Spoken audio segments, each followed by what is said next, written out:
శిరీషాక శాసనసభ్యురాలుగా అయిన తర్వాత మండల హెడ్ క్వార్టర్ లో మొట్టమొదటి అతి ఉత్సాహమైనటువంటి సభ ఈ రాజకీయంలో కొత్త వరవడి. పదవులు అనేది కాకుండా ఈ రోజు వజ్రపు కొత్తూరు మండల హెడ్ క్వార్టర్ లో ఘనంగా జరిగినటువంటి పిఎస్సిఎస్ అధ్యక్షులు చౌదరి కనేష్ సురేష్ బాబు గారికి అందరి తరఫున ప్రత్యేకమైనటువంటి అభినందనలు తెలియజేస్తూ ఉన్నాను. అందరికన్నా ముందు అన్నదమ్ములు పెద్దలు పూర్తులు అప్పయ్య చౌదరి గారు ఎంపీ చేస్తున్నాను. అటువంటి ఉన్నతమైనటువంటి అంకిత భావంతో ఉన్నటువంటి ప్రతిపక్ష నాయకుడితో యుద్ధం చేసినటువంటి ఆనాడు మహిళా సోదరమని ఆనాడు పడినటువంటి కష్టాలు ఈ రోజు మనం ఆవిడ గెలుపు ద్వారాగా సంతోషాన్ని ఆర్భాటాన్ని అనుభవిస్తున్నామంటే గౌతు శిరీష గారి గెలిపేది అంత కారణం అని చెప్తున్నాను. లేకపోతే ఏమైపోండే వాళ్ళు వీళ్ళ ద్వారాగా ఈ రోజు రాజ్యంలో ఏమైపోతాం మనందరం కూడాను ఒక్కసారి ఆలోచించాలి. సమన్వయపరుస్తూ ఈ రోజు పలాస కాన్స్టిట్యున్సీలో 43,000 మెజారిటీతో ఒక మహిళా సోదరుని గెలిపించినటువంటి ఘనత మనందరి శ్రమ, మనందరి పట్టుదల. ఆలోచించండి, సంవత్సర పరిపాలనలో విధ్వంసాలు అయ్యాయా, బాధలు వచ్చాయా, కష్టాలు వచ్చాయంటే అక్కడ ఉన్నటువంటి చంద్రబాబు నాయుడు గారి నుంచి, ఇక్కడ ఉన్నటువంటి సెంట్రల్ మినిస్టర్ రామ్మోహన్ నాయుడు గారి దగ్గర నుంచి, మంత్రివర్యులు అచ్చెన్నాయుడు గారి దగ్గర నుంచి, గౌతు శిరీష గారి దగ్గర నుంచి అనుక్షణము ప్రజలకి పథకాలు, ఫంక్షన్ ఏదైతే అది ఇవ్వడమే తప్ప ఏ రోజైనా ఒక ప్రత్యేకమైనటువంటి పోలీస్ పికెట్ పెట్టి ఒక గొడవ జరిగిందా అని అడుగుతున్నాను. లేదు, జరగదు కూడా. జరిగితే ఒక్క తీసేస్తాం కూడా, అది కూడా చెప్తా ఉన్నాను. తగ్గేదే లేదు. ఆ విషయం చెప్తున్నాను. ఒక నాయకురాలి యొక్క భరోసా, కష్టపడినటువంటి ప్రతి ఒక్క పనితీరు ఉన్నటువంటి కార్యకర్తకి, కార్యనాయకుడికి, నాయకుడికి, గ్రామస్థాయి నాయకుడికి భరోసా శిరీష. ఒక్కసారి గుర్తు పెట్టుకోండి. మనం కొన్ని జీర్ణించుకోలేం, కొన్ని సాధించలేం. మాజీ మంత్రివర్యులు శివాజీ గారికి నా హృదయపూర్వక నమస్కారాలు.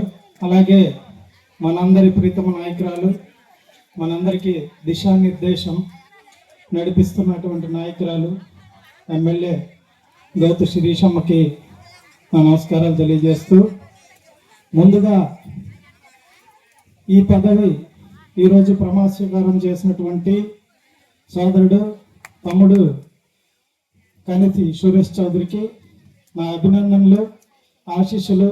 అలాగే మిత్రులు శాంతమూర్తి గారికి, అప్పారావు గారికి. రాజకీయాల్లో అద్భుతమైనటువంటి పదవి ఏదైనా ఉంది అని అంటే ఒక పిఎస్సిఎస్ అధ్యక్ష పదవి. నిజానికి గతంలో నేను పనిచేశాను ఇదే పదవిలో. ఆ అనుభవంతో చెప్తున్నాను, రైతులకి డైరెక్ట్ అటాచ్మెంట్ ఉన్నటువంటి ఏకైక పదవి.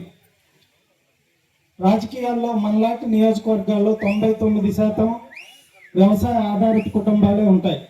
ఓటర్లందరూ కూడా వ్యవసాయం చేసే వాళ్ళే, రైతు కుటుంబాలే. అలాంటి కుటుంబాలతో డైరెక్ట్ యాక్సెస్ ఉన్న ఏకైక పదవి. నిజంగా ఈ ఎంపీపీలు, జడ్పీటీసీల కంటే అద్భుతమైన పదవి. దాన్ని తమ్ముడు సక్రమంగా నిర్వహించుకొని నిలబెట్టుకుంటాడని ఆశిస్తున్నాను. అలాగే మీరు ఒకటి గమనించాలి, మొట్టమొదటిసారి తెలుగుదేశం పార్టీకి ఈ సీటు దక్కిన రోజు. అలాగే మన గౌతు శిరీషమ్మ తోటలో మొదటి మామిడి పండు ఫలం అందుకున్న వ్యక్తి మా సురేష్ తమ్ముడు. నిజంగా నేను చాలా గర్వపడుతున్నాను. నా తర్వాత మళ్ళీ ఈ పదం మా కుటుంబానికి దక్కడం నేను ఎంతో ఆనందిస్తూ, ఈ అవకాశాన్ని కల్పించినటువంటి పెద్దలు శివాజీ గారికి, శిరీషమ్మకి ధన్యవాదాలు తెలియజేసుకుంటున్నాను. Thank you. మనకి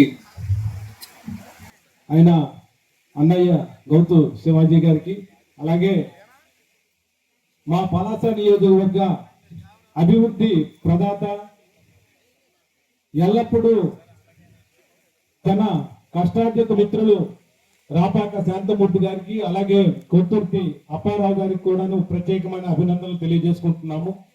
ఇలాంటి మంచి కార్యక్రమం, ఎందుకంటే తెలుగుదేశం పార్టీలో కష్టపడి పనిచేసినందుకు ప్రతిఫలము ఈ విధంగా పార్టీ గుర్తించడము, అలాగే పెద్దలు గౌరవనీయులైన అన్నయ్య గారు శివాజీ గారు, అలాగే మా అక్కగారైన శిరీషమ్మ గారు ఈ బృహత్తర మంచి పోస్ట్ లో నిలబెట్టినందుకు నిజంగా మేము వారికి మా ముగ్గురు మిత్రుల తరఫున హృదయపూర్వక నమస్కారాలు తెలియజేస్తున్నాం.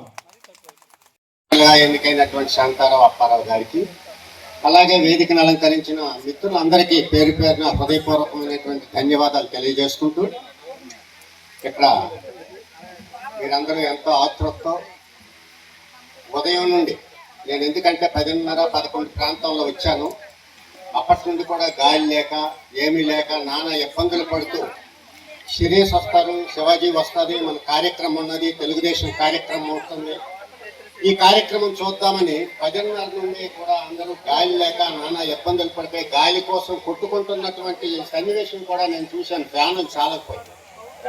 చాలా సంతోషపడ్డాను నేను.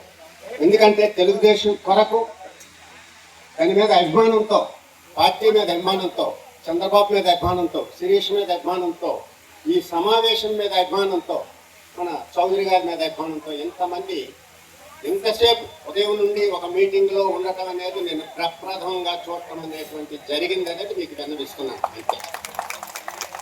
అందుకు మీరు చెప్పారో లేదో కానీ నేను మాత్రం సభాముఖంగా క్షమాపణలు చెప్తున్నాను. ఎందుకంటే 1:30 వరకు వెయిట్ చేశాను, రాలేదు. వస్తారో రాదో తెలియదు. 5 నిమిషాల్లో వస్తారని అప్పారావు చెప్తే 5 నిమిషాలు వెయిట్ చేశాను, అరగంట వెయిట్ చేశాను. లేదు 1:30 అయింది కాబట్టి ఎక్కడ భోజనం చేద్దాం అనుకుని అలా కాశీపట్టు వెళ్ళాను. లోపల కూడా ఎక్కడ మీరు కనిపించలేదు. సరే ఇటు వెళ్ళాక కూడా సమావేశానికి మరి సన్మాన వేదిక, అలాగే ఈ కార్యక్రమంలో మరి వివిధ గ్రామాల నుంచి వచ్చిన రైతులందరూ కూడా ఒకే ఆశ ఏంటంటే, మన సూర్య టైంలో ప్రతి ఒక్క రైతుకి అవసరమైనటువంటి మరి ఎరువులైతేనేమి, అలాగే వివిధ కోఆపరేటివ్ సొసైటీ నుంచి వచ్చినటువంటి ప్రతి ఒక్క వస్తువు రైతుకి చేరాలని ఈ సభాముఖంగా మరి నాకు పుత్ర సమానమైనటువంటి డాడీ సురేష్కి ఈ సభాముఖంగా విన్నవించుకుంటూ, అలాగే మరి ఇది చాలామంది వక్తలు మాట్లాడవలసినటువంటి పరిస్థితి ఉంది. అందుకు నేను తగ్గించుకుంటున్నాను. ఈ అవకాశం ఇచ్చినటువంటి పెద్దలకు, అలాగే ఇక్కడికి ఇచ్చినటువంటి అధికారులకు, అనధికారులకు నా హృదయపూర్వక నమస్కారం.